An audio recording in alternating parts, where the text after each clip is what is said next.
Kinshasa, la capitale de la République démocratique du Congo, avec elle, nombreuses villes importantes du pays ont connu toute une semaine de paralysie, d'insurrection populaire avec des rapages avérés. La cause, l'alinéa 3 de l'article 8 du projet de loi sur les élections initié par le gouvernement central.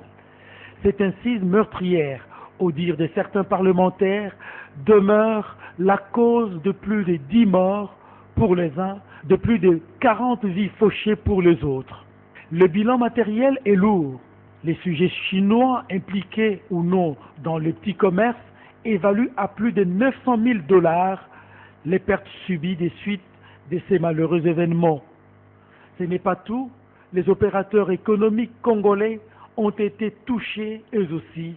Tel a perdu ses taxibus, tel autre son hôtel, tel autre encore sa maison ou sa station-service.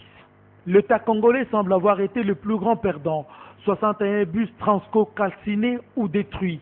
À cela s'ajoute la coupure de l'Internet et des SMS, plus largement des réseaux sociaux. Cela a causé d'énormes pertes dont on aura plus de détails dans les jours et semaines à venir. Dès lors, l'on dit pouvoir avoir perdu près de 2 millions de $ américains. Autre conséquence, les banques, la DGDA, l'OCC, les chercheurs, aussi bien les étudiants que les élèves, ont été privés d'Internet pour leurs recherches. Le manque à gagner est énorme et tout un peuple aura été pris en otage, privé de liberté.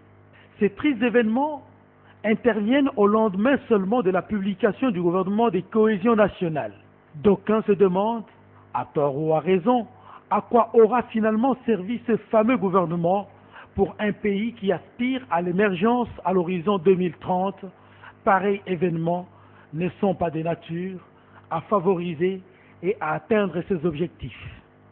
Qu'à cela ne tienne, les conséquences logiques du retrait de l'alinéa 3 de l'article 8, surnommé, deviennent aisées à fixer. 1.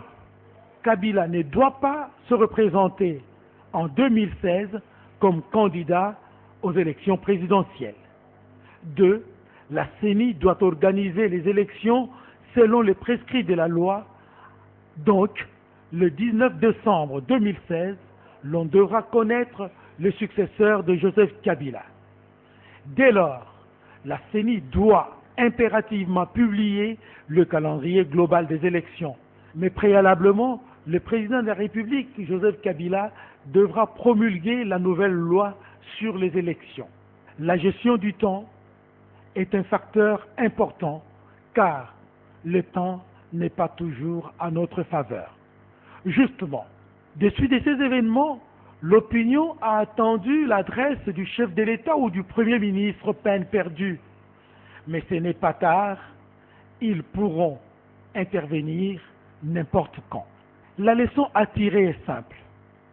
Ne plus revenir à ce comportement qui frise la barbarie et qui fait reculer notre nation au lieu de la faire avancer.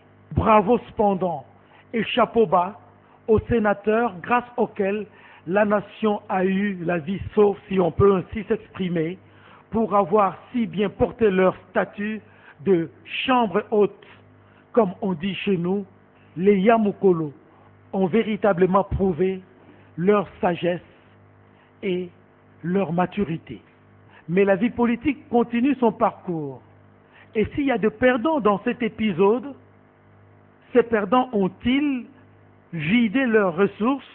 N'y a-t-il pas de plan B pour provoquer un retournement de la situation? Difficile d'y répondre avec certitude à l'instant, mais rien n'est impossible. Somme toute, la population doit demeurer vigilante pour barrer la route à toute tentative de retour aux années qualifiées des RIP, retour interdit au pays. Ainsi, le serment de liberté exprimé dans notre hymne national prendra corps.